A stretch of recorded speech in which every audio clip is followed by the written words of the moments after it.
Welcome to Free Flow, St. Lucia's best and biggest podcast. Let's get it. Many of them, when you look at the background, it has never been in the media per se. You understand? And Okay, so let's go a little bit to your right, eh? Okay, all right. yeah, This thing. Sorry. I can rest too. no problem, no problem. Yes, so it really.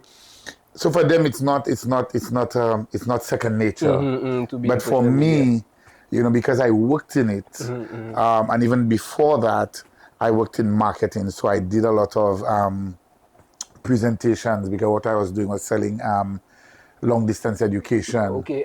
Yes. All right. So you find I have the exposure. So I went to a lot of business houses just to make presentations to staff and to get them to buy into the whole thing. So for me, it's easier than for them. And even when sometimes we at masses or like, and you see people doing certain things, I said, but you on camera. Yeah. So I have a kind of sensitivity towards that. Yeah, that's actually good because we live in an age where that's everything. Social media is everything. Well, let me tell some So of them it's that good to see you taking advantage of it. some of them actually so afraid of social media they don't even have a Facebook page. Wow. You see, Now but I understand that because our lives can be targets and people can come at you for various reasons. Why would somebody want to come at somebody We'll like talk you? about that off camera. Remind me. We'll talk about off camera. No, but that's actually crazy. Yeah. I mean, like for somebody that's seen to be like your mission is good. That's very. I tell you, we'll talk about that off yeah, camera. yeah. Okay, but how long? People come to you. People come to you. People come at you for various interests. Okay, and people come to you for, the word everything. People come to you for everything. Everything. One thing I've learned: people always have something to say, regardless of what you're doing. People always have something to say. Yep. You're doing good, they'll say so. You're doing bad, always. Yes. So I understand that. Yeah. So how long have you actually been a priest now? 9 years. 9 years. Yes, I'll be 10 next year. Okay. Wow. Yes. What that's actually I've always wanted to ask a priest that. Oh, I thought you said you always wanted to be. No. I always wanted to ask a priest that, like, what I feel like being a priest goes against our basic nature as men.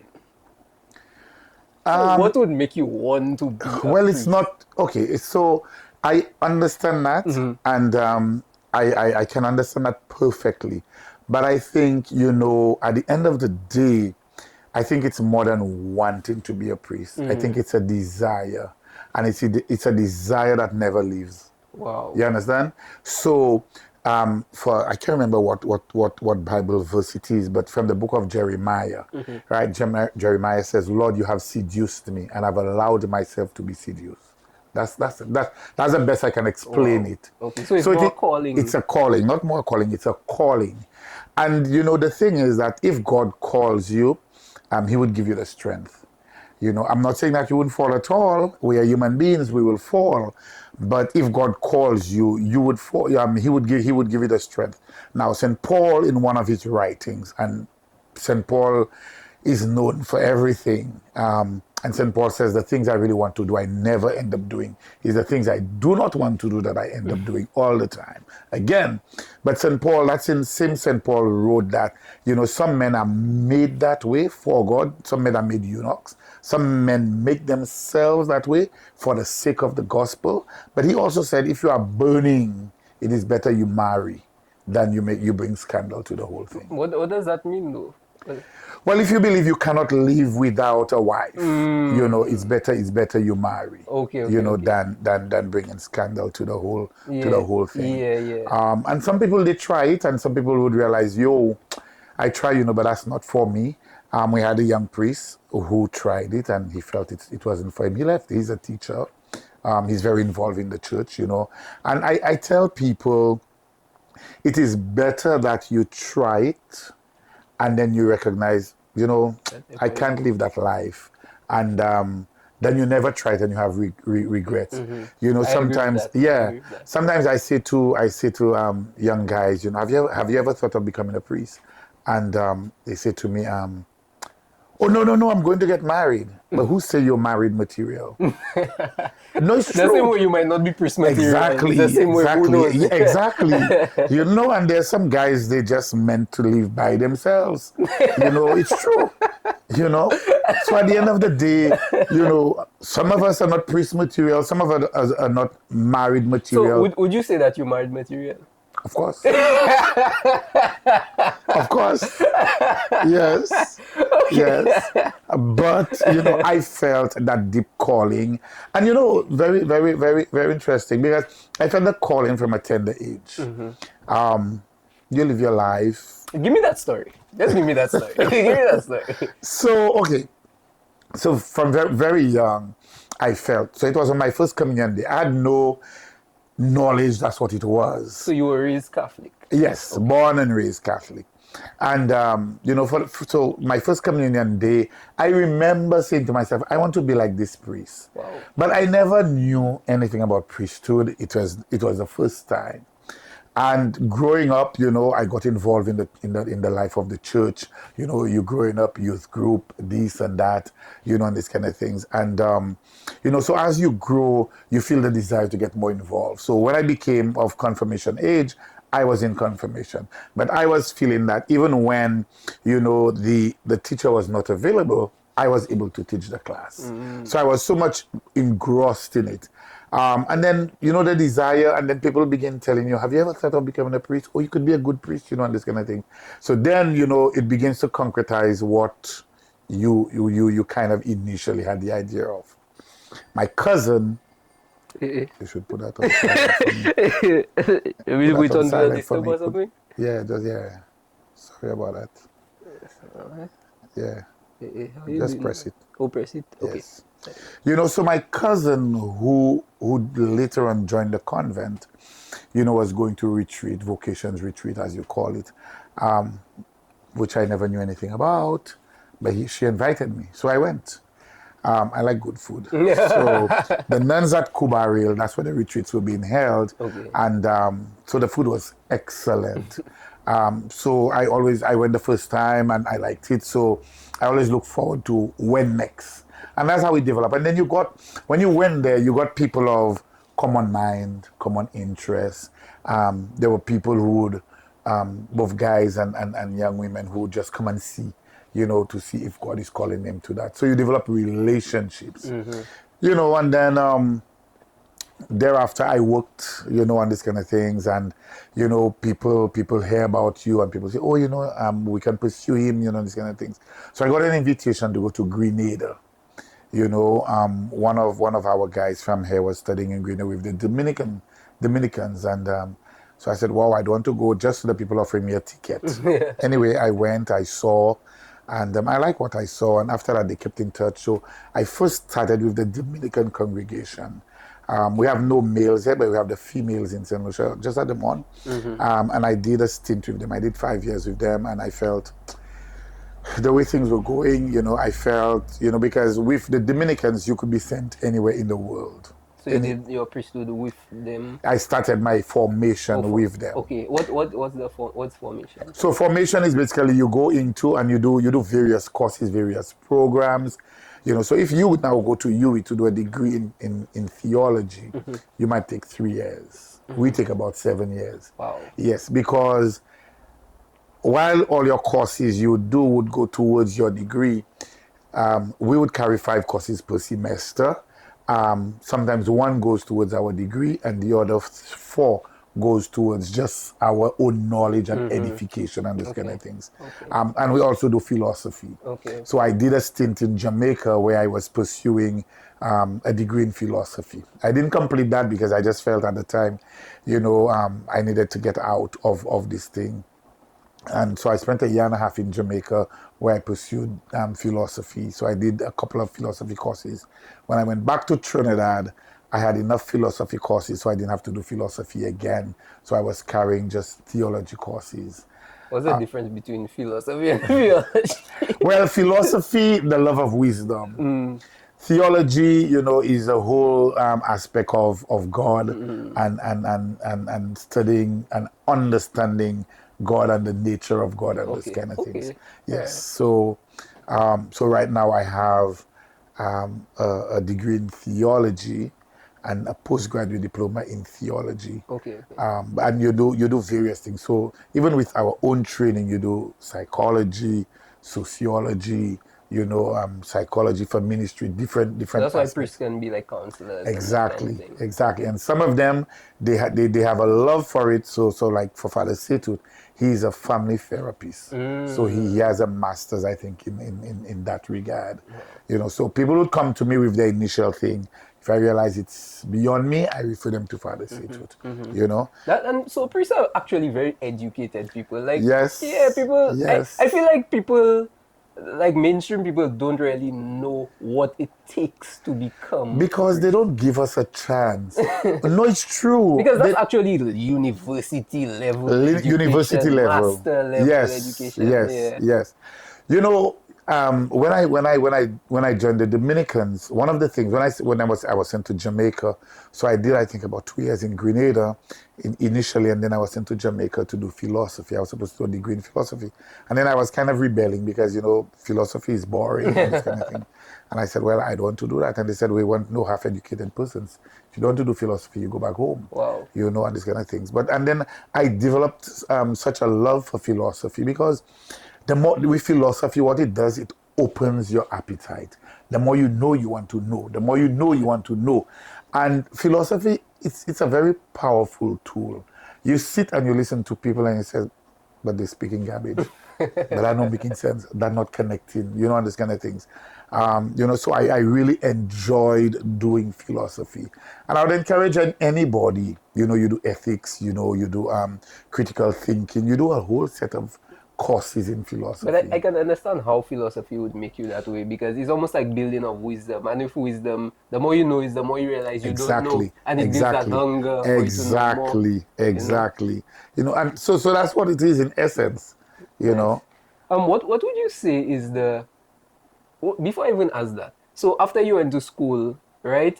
So it was through these relationships and just constantly going to these different things. That's how you decided that. Yeah, I decided, well, more and more you feel the desire. And for me, I was beginning to feel there's nothing else. There's nothing else. Yes. Like, that is it. Yeah, that is it. But mind you, it's not just a straight road, because at the end of the day, you have to do so many human formation courses. So you have to work on your own self, because we all have rough edges. And I can say I used to have a temper.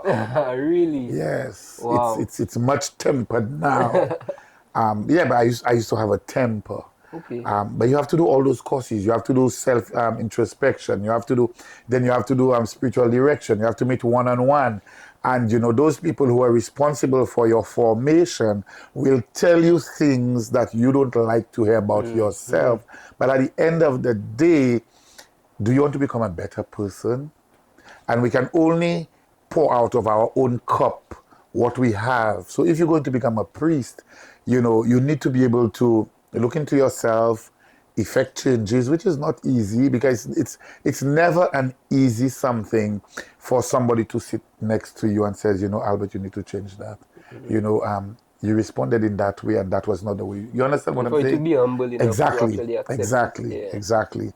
And one of the things is humility, and I pray God that I never lose my sense of humility.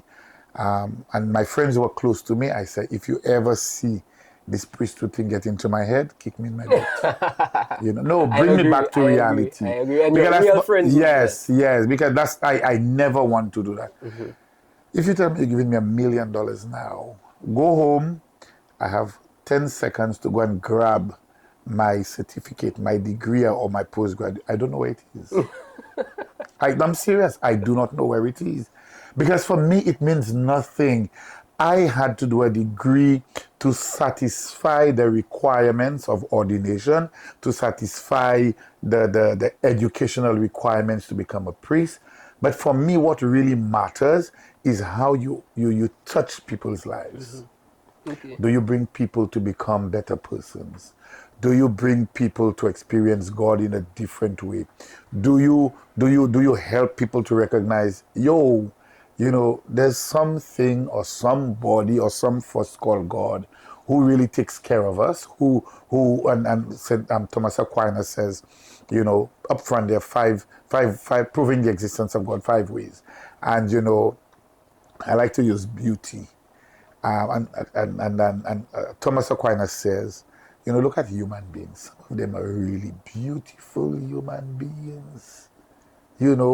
Some of the women are Coca-Cola bottle shape.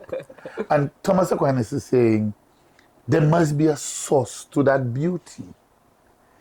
And where is that source to that beauty? That source must be much more beautiful than what we are seeing. And that for us is God. Wow. This episode is brought to you by Melior. If your business still runs on spreadsheets, it's time to evolve. Forget outsourcing overseas. The Caribbean's tech powerhouse is already here. Melior. Melior turns complex ideas into clean, functional systems that move your business forward. Whether that be AI chatbots, web designs, apps for your business, or basic optimization that streamline tasks and save time, Melior does it all. Their mission is simple: to make technology work for you and not the other way around. Visit Melior at meliorlab.com or email hello@meliorlab.tech with code FREEFLOW for a 20% discount on your next project. Your digital transformation starts now. That's actually a beautiful answer. Yes. He also uses the analogy of plants in our homes. He says you take a plant, you put it somewhere in your house. The plant doesn't think, it doesn't have a brain, but the plant needs the light, the sunlight to grow. And you see the plant start tilting towards where the sun is. And Aquinas says, but what is causing the plant to tilt in the direction of the sun that it needs for its survival? It's God. It's a force outside of ourselves, bigger than us, wider than us, beyond our own understanding. Because the day you understand God, He's no longer God. So what is he? He's too big for you to understand Him. So what is God then? Bel question. Well, I think that's the God big is a question. supreme being who knows all things, who sees all things, who's all powerful, who's just beyond us. And that the more we believe or we think we understand God, is the more God continues to reveal Himself to us. So you cannot, at all think that you have fully comprehend God. I think so too. Because you may understand one aspect of God, but then at the end of the day, something may happen to you, and God may choose to reveal Himself in a different way. And you say, oh, wow. Now, at the time, you may not probably say, but you may sit and reflect and say, when I was going through this, this happened to me, but this is not normal, and this happened. That must be God working.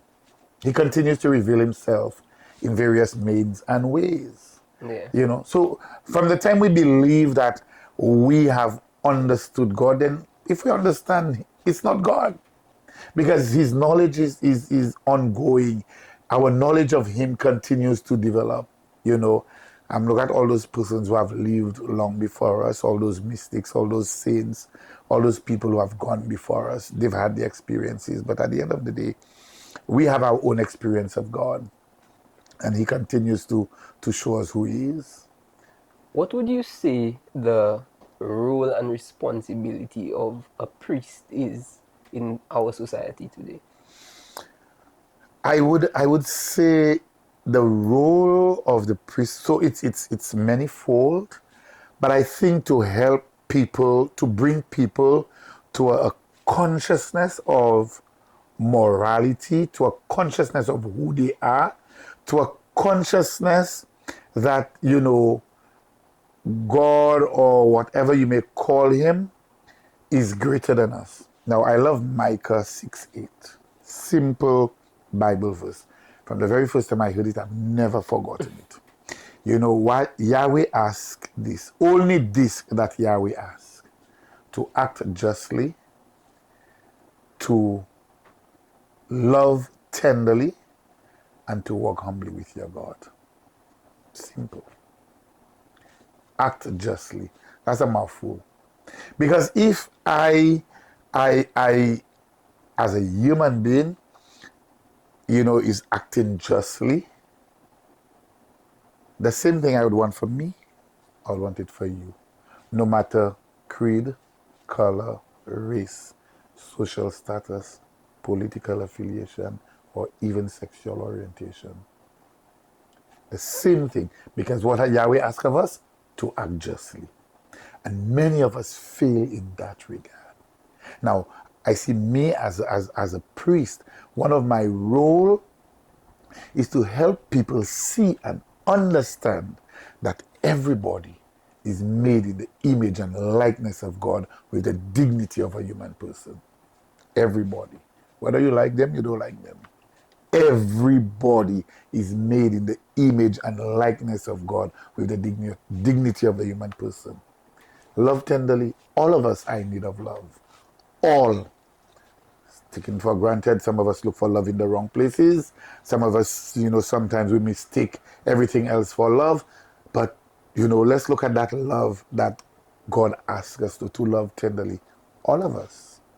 All of us. And if we are called to love humanity tenderly, you know, we go out of our way, because the same way you'd want somebody to make you feel loved is the same way you go out to make somebody feel love. You know, so, you know, I love my friends. So you find I keep in touch with them a lot.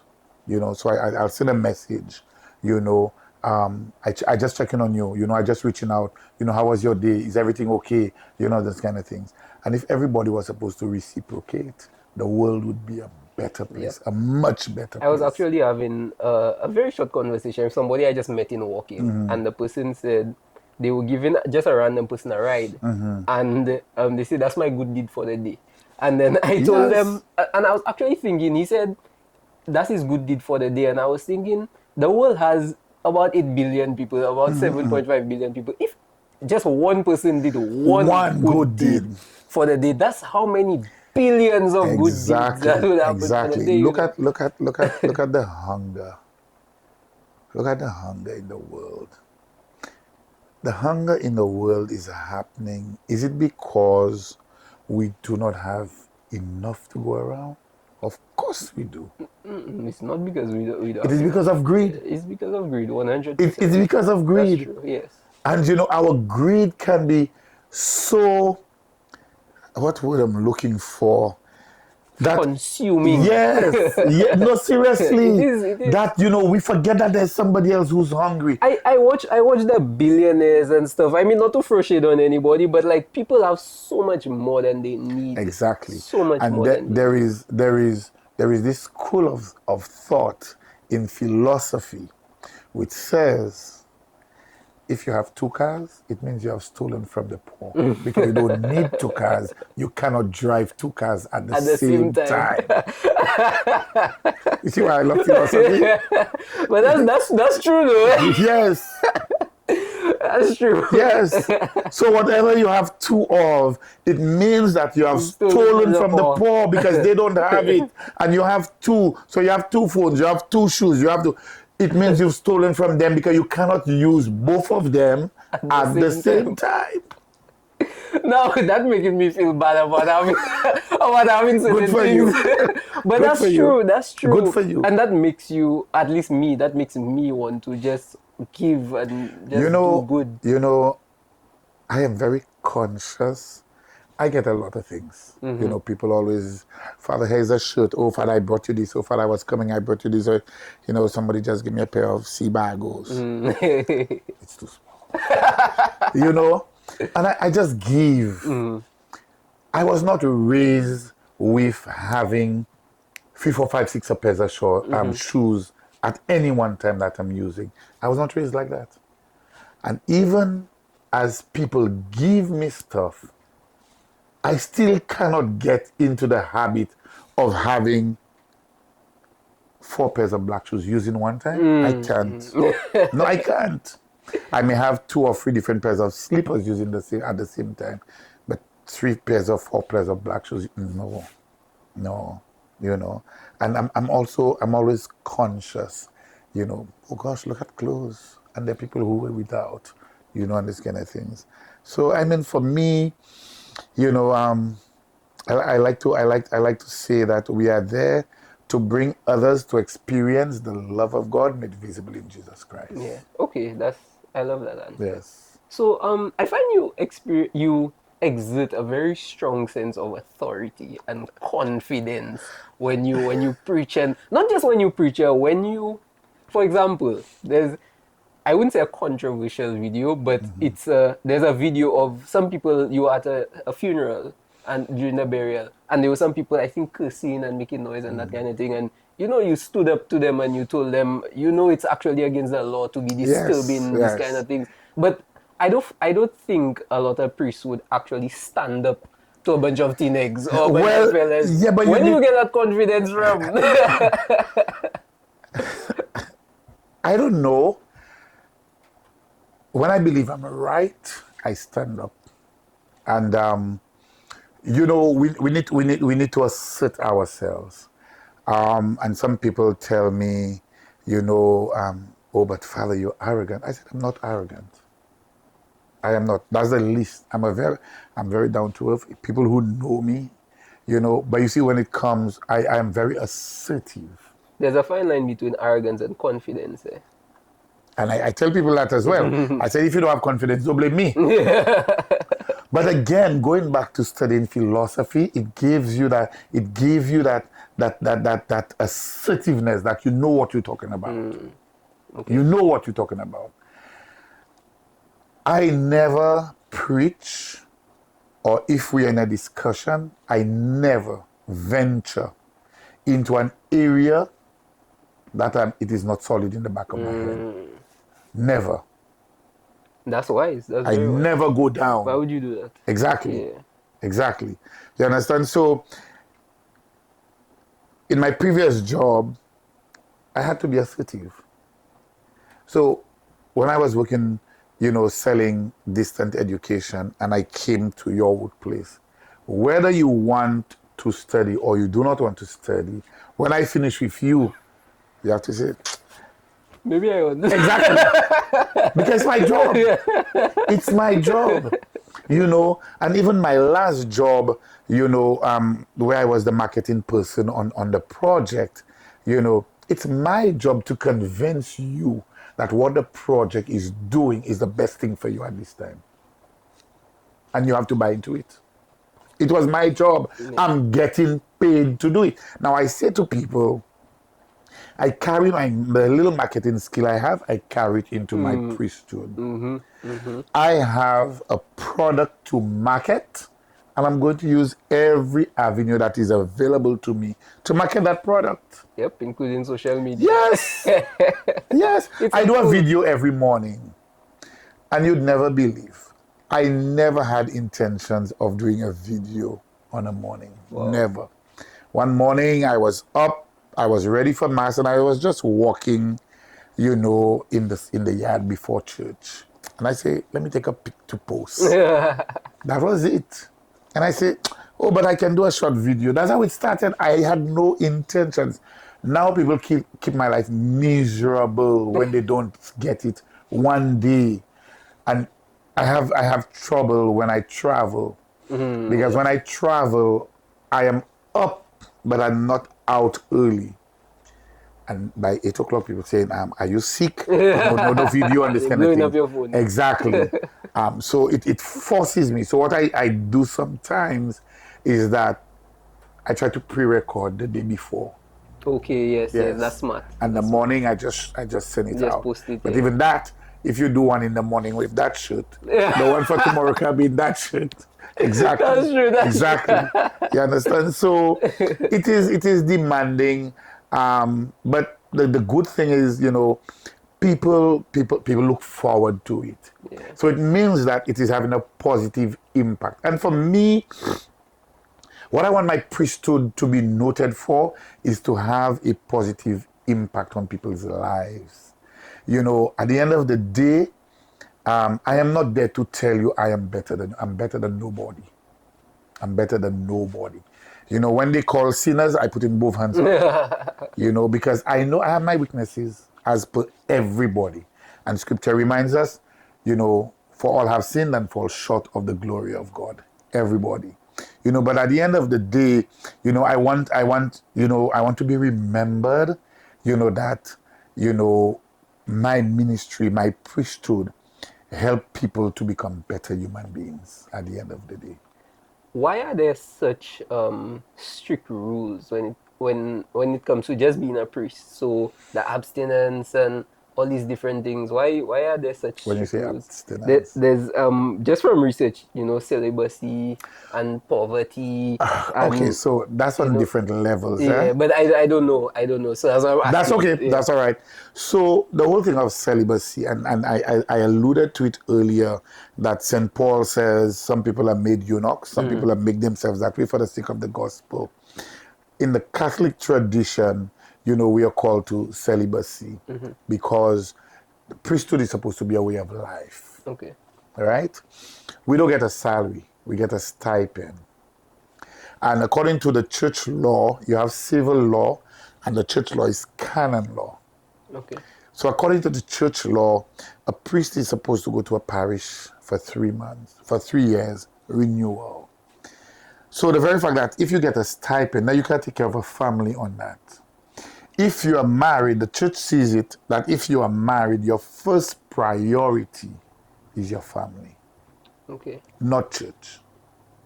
Your first priority is your family. So you would have the deacons who are married. Their first priority is their family. For us priests, our first priority is church. Right? So even with our work, we must be available at all times to people. So, for example, one of the traditions is that, okay, so if you're Catholic and your grandmother is dying, you call the priest. It can be 1 o'clock in the morning, it can be 4 o'clock in the morning, it can be 2 o'clock in the afternoon, it can be 6 o'clock in the morning. You call the priest, and the priest is expected to be there. Wow. Yes. Oh, and that's an actual law that you all have to. Well, it is. We have to abide by it. Wow. Yes. I never knew that. Yes. Wow. You understand? And it happens all the time. People call you, and I say to people, it is the sacrament of anointing of the sick, not the sacrament of the dying. Because some people, they're afraid, if I call the priest, mommy is going to die or grandma is going to die and those kind of things. But it is a sacrament where you anoint the person, and if they can receive communion, if they're strong enough to receive communion, you give them communion. It's supposed to be food for the journey. But I remember when I was in Soufrière, there was this lady who they felt was dying. They were afraid to call the priest. They eventually called me. And the lady was low. They wanted the lady to celebrate her 100th birthday. They called me, and I anointed the lady. The lady bounced back. Yes, she bounced back. And then, again, the lady took a dip a few months later. I went to pray for the lady. The lady was not even aware that I was there. So I said, in faith, we will do the prayers, we will anoint her again. When I left, about an hour after, the family called. The lady got up and she asked for breadfruit and roast sardine. Yes. What? Yes. And the lady eventually died, I think probably a year and a half thereafter. What? Yes. So again, you know, the anointing, food for the journey, you know, and those kind of things. I mean, it is a whole understanding of the work of the priest, you know. The priest, you know, is to be all things to all people. So you have to minister to the parish, meet the needs of people if people are sick. So I go to OKEU all the time. And I go visiting people. Sometimes families request, you know, Father, this person has the hospital. Can you visit them and this kind of thing. When I go to the hospital, everybody wants me to pray for them, whether they are Catholic or they are not Catholic, Rasta or baldhead. Everybody wants. No, it's true. Everybody wants me to pray for them. And you know, sometimes you know, you in a ward, you're praying for somebody, and you see somebody looking at you, and you know, Father Makatoli come there till I pray. You understand? So when people sick, religion doesn't matter. Religion doesn't matter. You know. So at the end of the day, I have not been in a little while because since I went to Rome, I came back. I've just been trying to put things in order because I just like all over the place. And I started to do some schooling as well. So that takes more time, you know, and those kind of things. But, you know, again, for me, priesthood is a beautiful life. How do you handle that though? Just with the challenges of modern life, you have social media that's just made to catch your attention. Every time you Or go to on distract Instagram, you. Exactly, to distract you. There's just, I find it's harder to do these things now of all time. It is, as but I opposed think to- I got into priesthood with the whole things of social media being around me and my background, you know, Yes. as well. So yeah, a few days ago, another priest says to me, you can't survive without it. And I said, of course I can, you know. But some of us embrace it more than others, you know. And I think, you know, your greatest reach, you use what is available to you. You use your tools, you know, to reach out and to get the results that you want. Okay. Yeah. Yeah. I think you should use, because it's there. Okay, it's there. And let You me can't tell move you, it. You exactly, can't move it. exactly, you know. So how best do we use social media? You know, how best do we use social media? I mean, look at now, COVID has forced everybody Yeah, it to really did. use, what's It the name really of did. that thing? Zoom and all them Zoom. guys. Yeah. And sometimes when you tell somebody, I'm not available to come to this meeting. No, we'll send you the Zoom link. Yeah, you have to go. Exactly. What's your Wi-Fi? Exactly, exactly. You know, yeah. So, the beautiful thing for me, in the midst of all the challenges of priesthood, I really enjoy priesthood. I enjoy priesthood thoroughly, and I say to people, I will live my best life.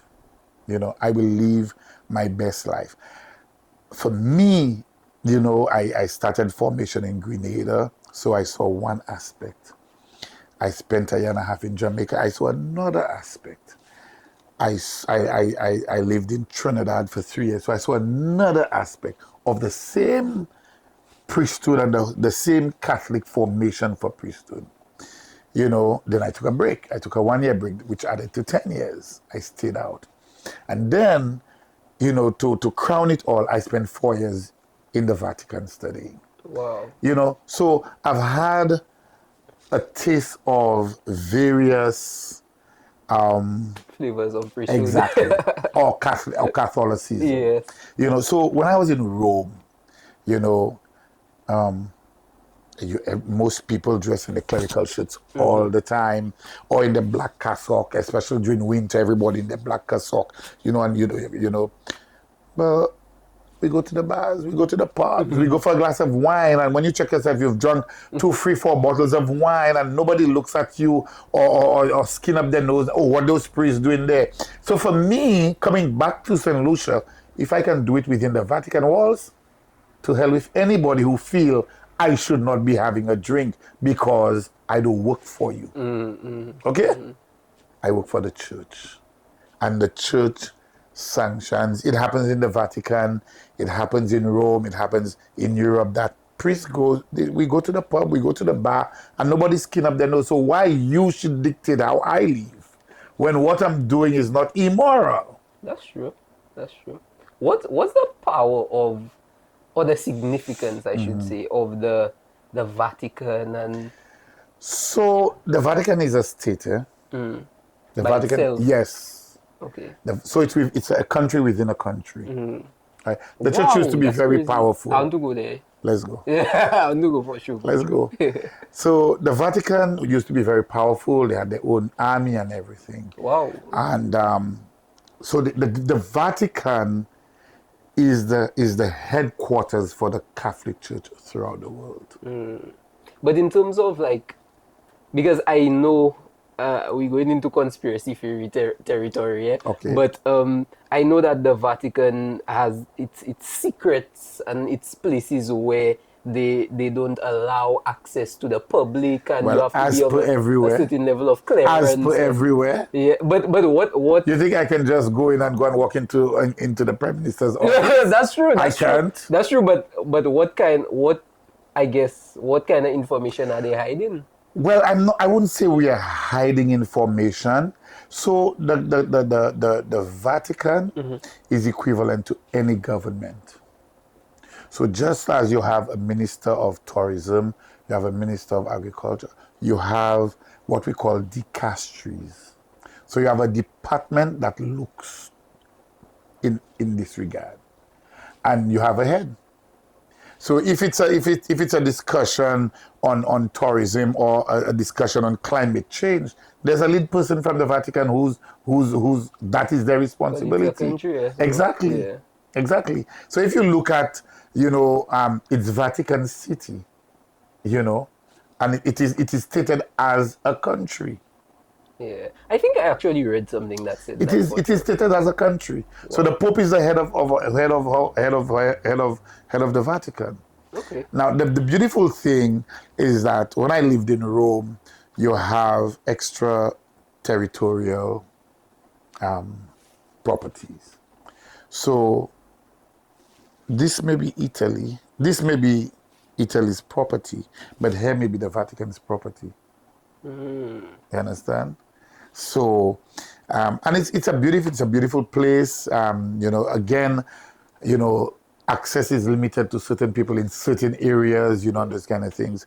But it is a state within a state. Would you be able to tell me anything interesting that because I know they have interesting things inside of there. Especially is there like a place where they have the very old books and the places people Well, we have the study. Vatican Museum, you have all of that, and there are tours. When you go to Rome, there's certain tours you can take that would give you access to those places. Like the Sistine Chapel, there's a tour that you can take to go to the Sistine Chapel. The Sistine Chapel is the chapel where the voting for a new pope takes place. And those kind of things. So, people who go to Europe and who go to Rome and who do the tours, the guided tours, you choose what tour you want to do and these kind of things. But it is the only government that never collapsed. Wow. Yeah. Wow. It is the only government that never collapsed. Why do you think that is? Because we do things right. Good answer. Good answer. Let's switch gears a little bit. A lot of people have issues recognizing, I find, the voice of God. And when I say the voice of God, I mean the way God communicates with us. How would you advise somebody to distinguish between God speaking to us and something else? So God speaks in various ways and forms. So, for example, somebody would say, "But how I never heard God calling me to become a priest?" But He speaks to us in different ways. You may have an experience. Somebody may come and tell you, "Have you ever thought of becoming a priest?" That's God speaking to you. Now, some people want to go and test it further and say, "Give me a sign." And sometimes when they get the jarring signs, they don't know what to do. Because for them, God didn't call me to that. But God calls who He wants to do His work. And that's why I tell people, I often say, I don't claim priesthood. It is only God. You see, because as Catholics, when we are baptized, We are baptized priest, prophet, and king. So every baptized Catholic belongs to the common priesthood of Jesus Christ. Because what we do, we share in the ministry of Jesus Christ. So every baptized Catholic shares in the common priesthood of Jesus Christ. However, as a church, we believe that there's another level of priesthood, the ministerial priesthood, where God calls who he wants out of the common priesthood of Jesus Christ to the level of ministerial priesthood to minister to his people. Now, it's God that chooses who he wants to do his work. Because probably left on my own strength or left for people around me, I would never become a priest. Because, oh, Albert this, Albert that, Albert this, Albert that. You understand? But when God calls you, he enables you. You understand? And I tell people, you know, I am grateful to be sharing in the ministerial priesthood of Jesus Christ. And I know it is a big responsibility that has been given to me. And I have to answer for it one day. And that is why I try to live it out to the best of my ability. Am I always successful? No. Because I'm a human being. For all have sinned and fall short of the glory of God. Wow. That's so you saying that God communicates with you just in all facets. In all facets. Imagine there's I'll give you that story. I also believe that. I believe God just communicates through just signs, through different things, and it's you have to just be on about it. You have to just be observant and see. There was this time I was having a very bad week, and I try my best to just keep the faith and know that God is just always with me in the good times and especially in the bad times. Right. You know, so I was walking in town, and there was this, I don't know to say it so, but there was this zombie. But one of the, like, you know, the mad ones, the ones that, and he was talking very incoherently. You know, I didn't understand anything, and I was a bit far from him, so I wasn't really hearing. But there was a time I had to walk, like, next to him to pass. And then I wasn't hearing anything he was saying until I reached next to him. All I heard the man say was, everything is by design. There is no mistake. Okay. And I just passed. That was for you. And I was like, that was for you. I'm getting goosebumps telling you that. That was for you. And that kind of just, you know, holstered my faith a little bit. And I was like, okay, maybe that was God just telling me, exactly, you'll be fine. You'll be Don't fine. worry, there's You'll no be mistake. fine. Yeah, and I just never forgot that was probably like last year or something. But yeah, that kind of just made me come to that conclusion that God just communicates with you. God comes in ways that we least expect. Yes. And sometimes through people that we least expect. In situations that we least expect. Yes. You know, and that is why we must always be open. You know, there are times I drive in and somebody asks me a ride. Flow. You know, there are times I turn back and go and pick up the person. Because you don't know what God is saying to you. You just don't know. You just don't know. You know, and you know, God communicates in ways we would probably never finish understanding. Let me ask you a hard question. I feel like I don't know, but there are times where I feel like God may be. Oh, let me rephrase. How are you able to discern whether God is protecting you or God is testing you? God don't test human beings. God don't test human beings. God don't test us. Really? Why should he test us? But why not? I mean, I would say, like, I don't know. Why would you say why that? would God test? God doesn't test us. What does he get by he testing us? Testing us for what? To see if we're ready for what we asking for. No, we have free will, brother. We have free will. So there's no need for God to test us. God has given us the freedom to choose how you want, when you want. So there's no need to test us. God doesn't test anybody. So you're saying, like, the obstacles and stuff that we God encounter. allows things, but he doesn't test us. God allows temptation, and temptation is not a sin. You have the choice whether you fall for the temptation or you resist the temptation. Now, for some of the temptations, you may fall. For some, you may resist. But again, your relationship with God is strengthened through you nurturing it through prayer, personal time with God, silent time with God, and those kind of things. You understand? But God has no reason to test us. Absolutely no reason to test Okay, us. I've never heard that perspective. Okay. Yeah. All right. So anything that happening to me, just know it's up to me. It's up to you. It's, Yeah. it's the choices you've decided to make. So you left here this afternoon to come up the road to help me find directions. So you know the police say don't drink and drive. But you were here, you were waiting, and you decided, I'll have a glass of wine. And then, wow, I'll have another one. I'll have another one. And then you left here and you decide to go up the road. But then because you've had 3 glasses of wine on an empty stomach, then your judgment is impaired. Brodo, you end up in an accident, you kill somebody. Is God testing you? There's your free will, I guess. Yeah, it was your free will to have the wine, but it was also your free will, knowing that you should not drive under the influence. You drove under the influence. Yes, I'll have to keep that in mind. I'll have to keep that in mind. No, serious, because you go through life thinking that, boy, God probably testing, because you have this goal. And especially for me, I'm very ambitious. I have this huge goal. And Right. you seem like, okay, I'm not getting to that goal in the time I want it to happen. Or, Yeah, you because know, God is not ready for you to get it then. exactly. Yeah. So it's like you saying, well, probably God don't want me to get it. Or He maybe says God yes. testing me. No, he's not testing you. It's yes, no, or wait. Okay. Okay. It's yes, no, or wait. But how do you know if the answer is no, though? Well, he would show you. He would show you. You can show me. You see, because God gives us what we need at the right time.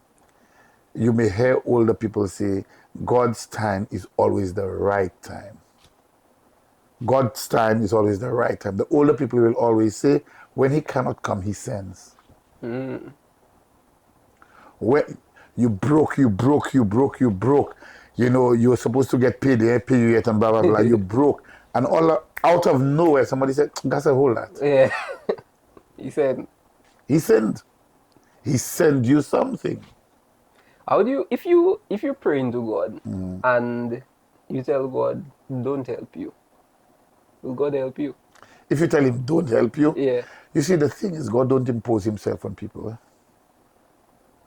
If you refuse me, I don't impose myself on you. At the end of the day, he's God. He's all good. He continues to do what he's supposed to do. But then, you know, I mean, to tell God not to help you, what exactly do you mean? Yeah, that's the thing, you know, because I'm literally asking you hard That's difficult, right. yeah, like, Yes, yeah. like questions that don't make sense to see, because I feel like people need to hear these questions and understand certain things, because not everybody goes to church, not True. everybody, you know, has access to people like you know, so people have these seemingly dumb questions, and I like to ask the stupid questions. Well, no question is stupid. Exactly. I always believe, you know, somebody asks a question, at least one person will be edified from it. You know, and this kind of thing. Yeah, So, when I say stupid, I don't mean it Yeah, stupid, but you know, yeah. I just, you know, because people are embarrassed to ask certain things, and True, yeah, you true. know, yeah. But okay, let's switch gears a little bit into again into other things I think people would like to hear about. Okay. Right? What is an exorcism? So an exorcism is basically praying to remove an evil spirit from somebody. So that's how it works. You just Yes. pray to remove. Well, something. pray and so if an exorcist is going to perform an exorcism, then they have to prepare themselves. A doctor going into surgery, you have to prepare yourself. Going to dabble with evil spirit, you need to prepare yourself. So you need to, you need to do prayer and fasting. You need to cleanse yourself. And when I mean cleanse yourself, you need to go to confession, and all of those kind of things, Is there anybody in St. Lucia who's qualified to do that? Father Centros, Lambert Centros, but he's not too well, so he's not as strong as he used to be. Because it can be a very tiring job. It can be very challenging because it's not easy, and it's prayer, fasting, and all of the likes. What's the significance of fasting though? Purification. Purification. So you literally purifying your physical body and your spiritual body, your spiritual self as well. Would you be able to explain to me how fasting purifies your spirit? So your spirit. So you may fasting in the sense that you keep away, right? Because if you're supposed to do certain things, there are certain things that are required. And fasting is a form of connecting you closer to God. Okay. So people tell you prayer and fasting. So it's a way. I don't want to say it's a highway, but it's a connecting you and God in a much closer and deeper way. So people tell you, I want to do this, so I'll pray and fast about it. I need to make a decision. What do I do? Do I leave St. Lucia? Do I remain in St. Lucia? I want to know, do I keep this job? I'm going to pray and fast. And when you say fast, you mean, is it just not eating? So you have different kinds of fasting. You have fasting where you can eat a little. There's fasting, you could probably have one meal a day. There's a fasting, you may say, I will just do a water fast for 3 days. So you basically... And you're saying that is what, that I guess kind of makes that not relationship, but connection with God clearer? Yes. Wow. Yes. Okay. Because while you fast, you pray as well. Eh? So you just don't fast for fasting. Yeah. You fast for a purpose, you fast for a reason. And what is that reason? Okay. It's interesting because I just find that's an interesting way of forming a connection between God. I just find it's very interesting. So for us Catholics, on Good Friday, many of us fast because the church asks us to fast. And we fast because it's basically entering into the passion of Christ. So we believe that's when Christ was crucified, when he carried the cross and whatever. So when we concentrate less on the food, we concentrate more on what Jesus went through for our sake. Okay. Oh, okay. So it's almost like a very ritualistic kind of thing. Yes. Where you kind of mimicking what Jesus did and what he went through, and in that way you forming that connection. Because you get in a little taste. Exactly. Because you can't even get exactly. So you're like, okay, all right. Yes. I've realized that a lot of what, not just Catholics, but religion on a whole, it's very ritualistic and symbolic. Of course. Yeah. Of course. And I guess that's a very powerful thing in the It is, because symbols speak a lot to us as human beings. Symbols speak a lot to us as people, so we may see various symbols and it will remind us. And even within the Catholic Church, we have a lot of symbols. A lot of symbols. We have the incense, we have the candles, you have the body and blood. Yeah, exactly. All that kind of thing. Body and blood is body and blood. That's a happen symbol. Sorry. Okay. We believe that it is the actual body and blood of Christ under the appearance of bread and wine. Okay. Yes.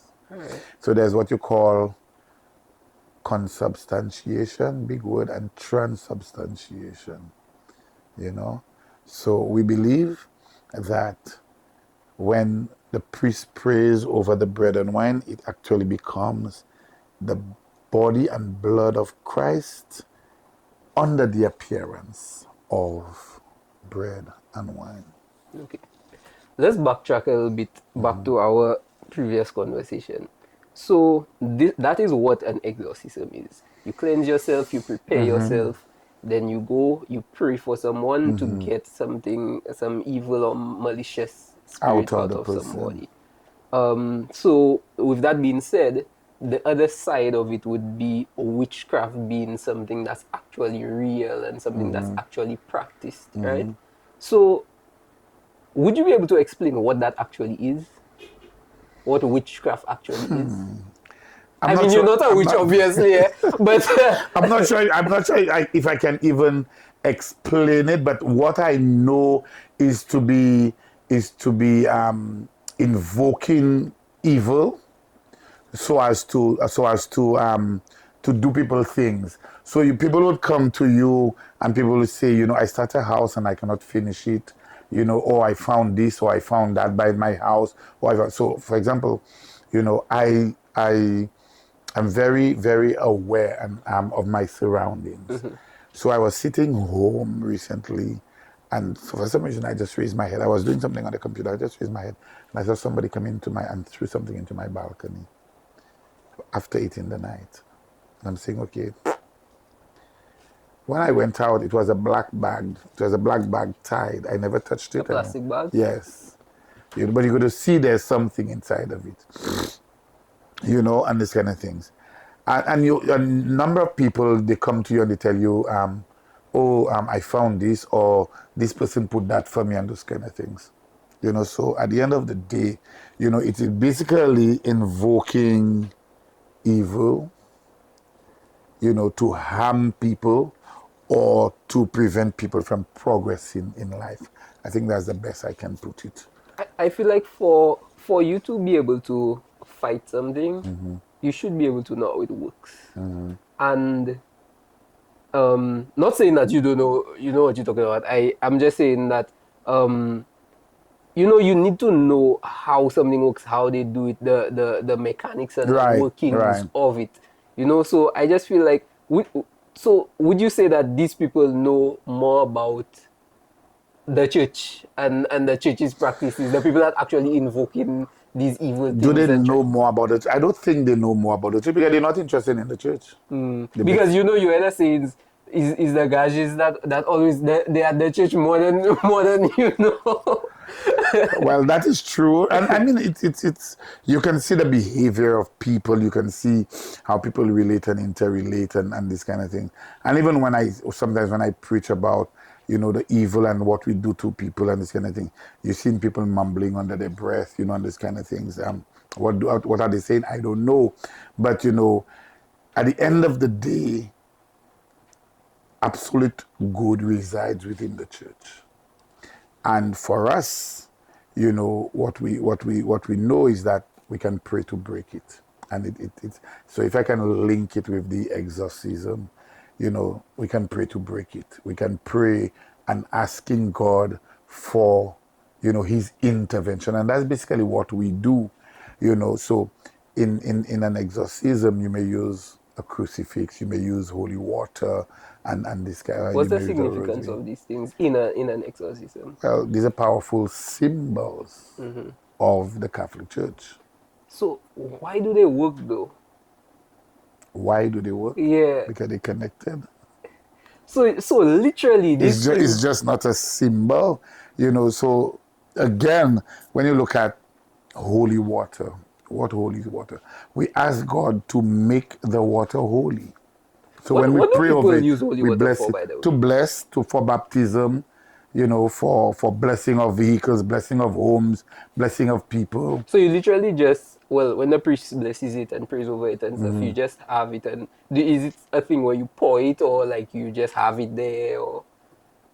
Well, when you say pour it, what like you when mean? I say like. So if I come here to bless your house for you, I pray, I ask God, Holy Spirit, to come down and to sanctify this place, and then I would have come with water or with holy water, or I may choose to bless a bottle of holy water here, make it holy. So the holy invocation of sending down the Spirit to make it holy, and then we use the holy water to sprinkle all over.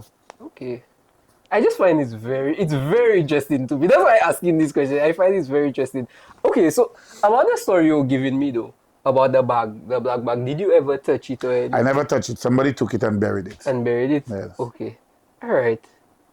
Okay, so in terms of physical beings, because not just physical beings, because I know, well, I shouldn't say I know, there are angels and there's this unseen war just happening, you know, around us while we live in our everyday lives and things. Are these spirits good or evil? Good meaning, I guess, angels, and evil meaning whatever other spirits they are. Can they manifest themselves physically in our realm for us to interact with them? Why would you want to interact with them? No, I don't know. I'm asking if they can. So, the realm of angels are bodiless, right? And they do not. But I feel like I would want to interact with an angel. You would not want to interact with an angel? Well, I've never thought of it. I would. I wouldn't want to interact with an evil entity. Yes, I've never. Well, you know, God sent angels to us in the form of human beings, to do good for us. Okay. But do you, okay, so if God send them in the form of human beings or whatever it may be to thing us, you think the evil ones can manifest themselves?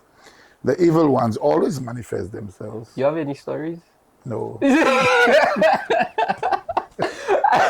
Because, you know, you always hear the stories. You always, especially St. Lucia, we live in a very superstitious society. Yes, some of it, yes, but some of them are real, eh? Boy, that's scary. Some of them are real. Scary. So I had an experience while I was living in Trinidad. I'm doing formation, and it was early evening, and I think I went for a nap, and I felt my body leaving the bed. So I was kind of wrestling with the whole thing, but I was above the bed, and the room. The window was burglar barred. So I felt I was being pulled through the burglar bars, but I was resisting. And so the seminary where we were living, it's a huge building. So I was living at one end, and you know, people were living at the other end. So one of the guys said he felt a darkness came over his room, and he started praying the prayer to St. Michael. And when he started praying the prayer to St. Michael, he heard me screaming in my room at the other end of the room. Wow. And that was the time I was able, my body just fell back to the bed. And I was able to, you know, catch myself, and I was screaming. Now, I don't think that's a good spirit. Yeah. And there are people who rush to my room. They were all standing at the door, everybody afraid to open the door to see what's happening. You know? Wow. So the evil one comes and manifests itself in many different ways. Yes. And that is why we need to always call on God for protection. There's a prayer that we used to say when I was much younger. Do I even remember it in full? But you know, angel of God, my guardian dear, to whom God's love entrusts me here, ever this day be at my side to rule and guide, to light and guide, something like that. You know, inviting our guardian angels to take care of us. Do all of us have a guardian angel? All of us have guardian angels. Okay. Yes. That's comforting So to know. you must ask God to reveal who your guardian angel is to you. Okay. When you say reveal who your guardian angel is, well, they have an actual name? Or? Well, some of them have names, yes. Okay. Relationship with them, of course. What can we do to protect ourselves from all these things? Because not everybody is Catholic. But I guess, yes, not everybody is Catholic, but what can we do as individuals to protect ourselves from these evil spirits, from these people that want to do us harm and all that? I mean, you need to be conscious of your surroundings. Not everybody means well for you. You understand? And to have a relationship with God, and I think that is very important. Many St. Lucians, and many of us, we say we are a Christian nation, but are we truly a Christian nation? Because many of us, we really do not practice Christianity. By the way we treat each other, By the way, we don't even check for people. You know, there's so much jealousy, there's so much hatred, there's so much envy. You know, I'll destroy you, I'll do you this, you know, these kind of things. So all of these things go contrary to the principles of Christianity. All of these things. You know, so at the end of the day, you know, we need to remain grounded. We need to remain grounded, and we need to be aware of our surroundings, because, you know, there are people who may not wish you well. There are people who really don't care. There are people, all they see is to destroy you and these kind of things. And well, he's trying to build a house. She's trying to build a house. You know, he'll never finish it. You know, and people literally see that. You know, when I was in Sofia, I've had many examples of people, you know, from Swazel would come to me and tell me they need me to bless the foundation of the house, because they started the house. The guys are coming to work. They're not working. They stay there, they talk, and they just go back home. And that has been happening for weeks, they would tell you. You know, and stuff. So I would go use holy water, use blessed salt, and bless the foundation of the house, you know, for them. And after that, the house would continue. Do you think that there's energy and power in just the things we say on a regular day? There's energy and power in your tongue. So casually, when you just say certain things, or should there be an emotional backing, or in anything you just say, there's always some sort of power in it? Well, the tongue is full of power. The tongue is full of power, and you know that is why we must be conscious and careful what we say. So you hear parents saying to their children, "You're good for nothing. You won't do anything good when you grow up," and those kind of things. And what do you see happening to the children? Because they believe it. Exactly. Yeah. Exactly. My mother tell me I'll do nothing good, so they believe that, and you know, and it is easier to engage in evil than to engage in good. Why is that? Because evil is, you see, the thing is, evil, sin is sweet and pleasurable. That's the nature of sin. So it's easier to go that route than. Yeah. So somebody try to hurt you and God tell you, but you still have to love them. It's easier to just blank out that person. It's easier to just forget that they even exist. It's easier, isn't it? It is. Exactly. It is. But to remain on the straight and narrow, you know, God is saying, no, forgive 70 times 7. So in spite of that person hurt you, and the person hurt you, and the person hurt you, forgive them. Because God forgives you. Forgive us our trespasses as we forgive those who trespass. As a 2-letter word. As we forgive those who trespass against us. Wow. And if we take that seriously, then the world is a better place, because basically what we are saying is, God, forgive me just as I forgive the other people. But we don't forgive people. We pray it and we ask God for forgiveness, but we still vex with people. We're still giving people a hard time. Yeah, so, but basically what you're saying is, so, just backtracking because we kind of segue a little bit, that to protect ourselves is just to stay grounded, just to have a relationship with God and do good and forgive. Yeah, because you see, having a relationship with God is very important, because there are many of us who know God and many of us who know about God. There's a major difference. That's true. So you know about me, you don't know me. You heard about me, you probably spoke to somebody who says, oh, Father Albert, this and that, you know, and this kind of thing. So you know about me. But then do you know me? That's a different thing. You know, we know about God. Oh, he's all good, he's this, he's that. But do we have a relationship with God? Do we spend time? Do we spend quiet time? Do we spend time in prayer? When you say quiet time, what does that mean? Okay, so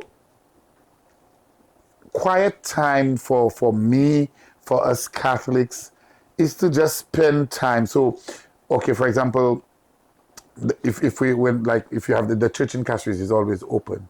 You go and you spend quiet time. So you just go in. You go in and you just spend time.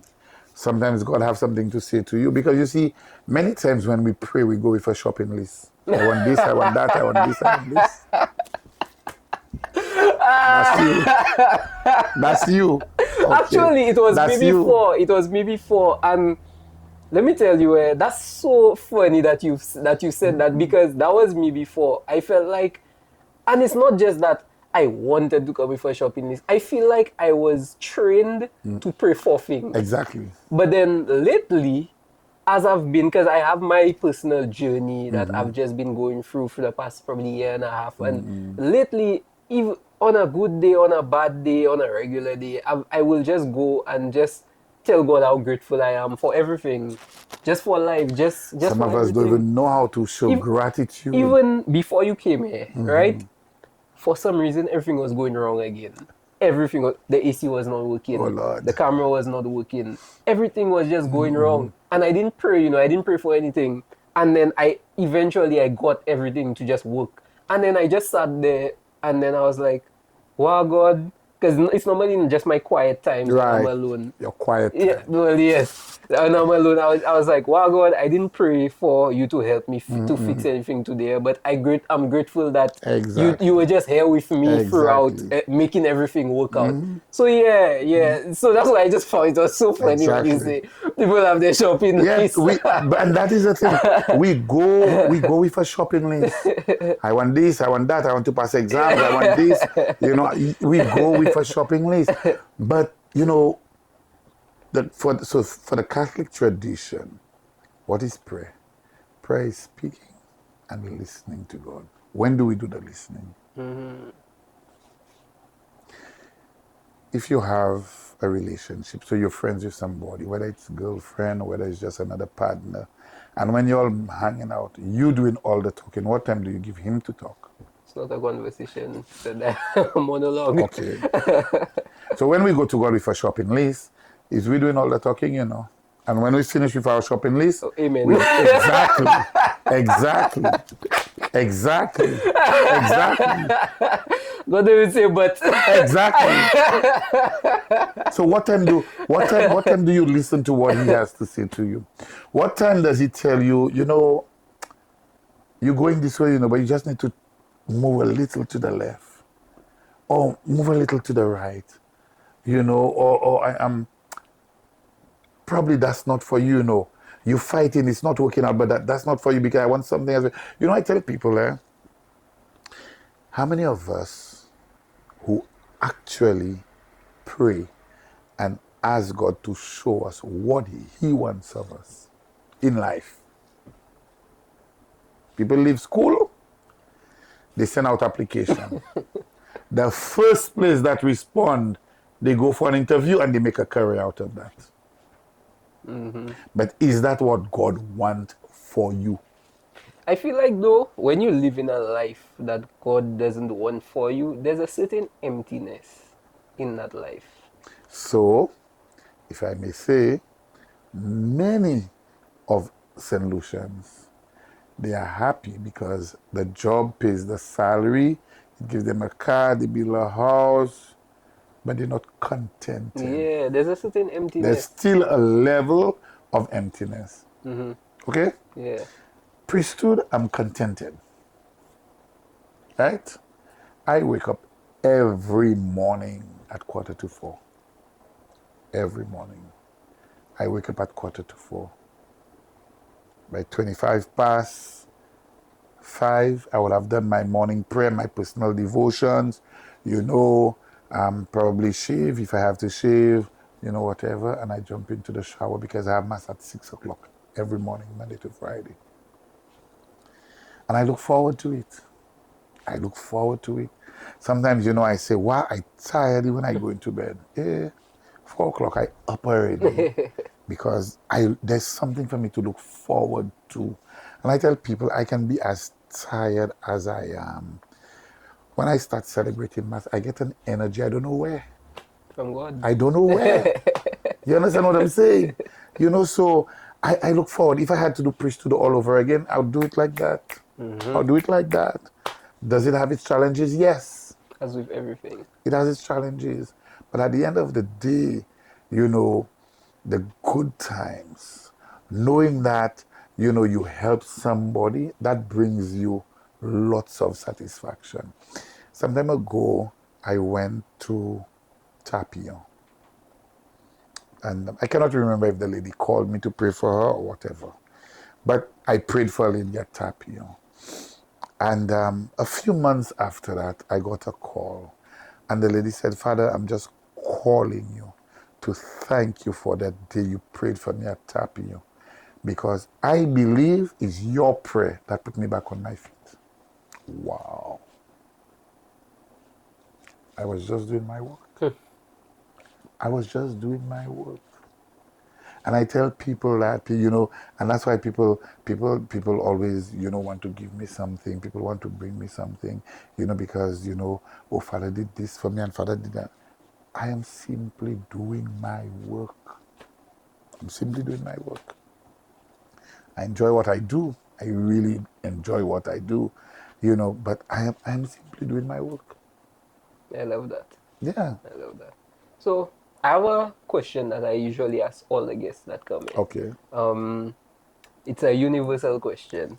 For anybody, obviously you've experienced some sort of success in your life, some glimmer of success, whatever that may be.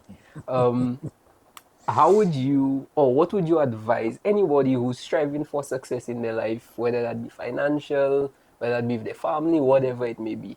How does one achieve success in life? Good question. That's a tough question. And I'm not even sure if I have achieved success. But I would want to say to people, be honest and genuine with people as much as you can. Don't live, you know, some of us, we live compartmental lives. So I want you to see me in one light. So I give you one aspect. I want this, you know, be genuine with people. You know, and people who know me would say, Father Albert, what you see is what you get. That's me. Everywhere. What you see is what you get. You understand? I don't care whether you are the bishop, the prime minister, you know, the vagrant. I try to treat everybody the same way. Try to treat everybody the same way. Because all of us are children of God. We are made in His image and likeness, and all of us, we have the dignity of a human person. All. Thank you. You're very welcome. Okay, so towards the end of the show, I like to do a game. All right, the game differs with everybody, but I try to tailor it specifically to you. Okay, so the game that I have is called Finish the Verse. Now, honestly, I don't know how good it will be because I don't even know if the verses I get is from a Catholic. But okay, but you'll do your best, okay? I'll try. All right, so finish the verse. I will start off easy. I'll block my phone so you cannot see it. No, my eye is not so good. I can see so far. I can do all things through Christ, who strengthens me. Perfect. Trust in the Lord with all your heart. I lost. You lost? And lean onto your own and lean not onto your own understanding. Okay. Yes. Yes. Okay. But seek ye first the kingdom of God and His righteousness, and all things shall be added unto you. This is my commandment, that ye love one another as I have loved you. Jesus said unto him, Thou shalt love the Lord thy God with all thy heart, and with all thy soul, and with all thy mind. This is the first great commandment, and the second is like unto it. Thou shalt love thy neighbors as thyself. Thy word is a lamp unto my feet, and a light unto my path. The Lord is my shepherd, I shall not want. He maketh me to lie down in green pastures. He leadeth me beside the still waters. He restoreth my soul. Okay, perfect. Peace I leave you, peace I give unto you, not as the world giveth. Give I unto you. Let not your heart be troubled. Trust in God and trust in me. Yes. Perfect. Thank you. You got all correct. Right? You got all I'm correct. better than I thought. But thank you so much, You're Father, very for being welcome. here. Not I a really problem. enjoyed this conversation. Well, it was easier than I thought. Yeah, I really had Yes. fun with this. Yes. My hope for this episode is that you just educate people. You know, people get questions answered. People get a little bit of direction in their Right. life and everything. That's one of the goals of this show, just to educate, just to Right. multiply the minds of just open-minded Yeah. people Yeah. Yeah. and Yeah. critical Yeah. thinkers. You know, all that. So I'm just happy to have you on. Well, it took long in getting here. Yeah, it did, but we got it. Very long. Yes. Yeah, where can people find you On on social media? Facebook, What's your name on Facebook? Albert Smith. Albert Smith. Instagram. I don't know. Well, I have an Instagram page, but I'm not the one who manages it. So Oh, my okay, people are supposed to okay, manage it, but I don't even know. okay. But I'll actually look for it, and I'll put your Instagram so that people can follow No you, people can problem. watch the messages you put out and all that kind of thing. Guys, I really hope you all enjoyed this. Make sure you all like, subscribe, follow, share, comment, all that good stuff, and we'll see you in the next one. Peace.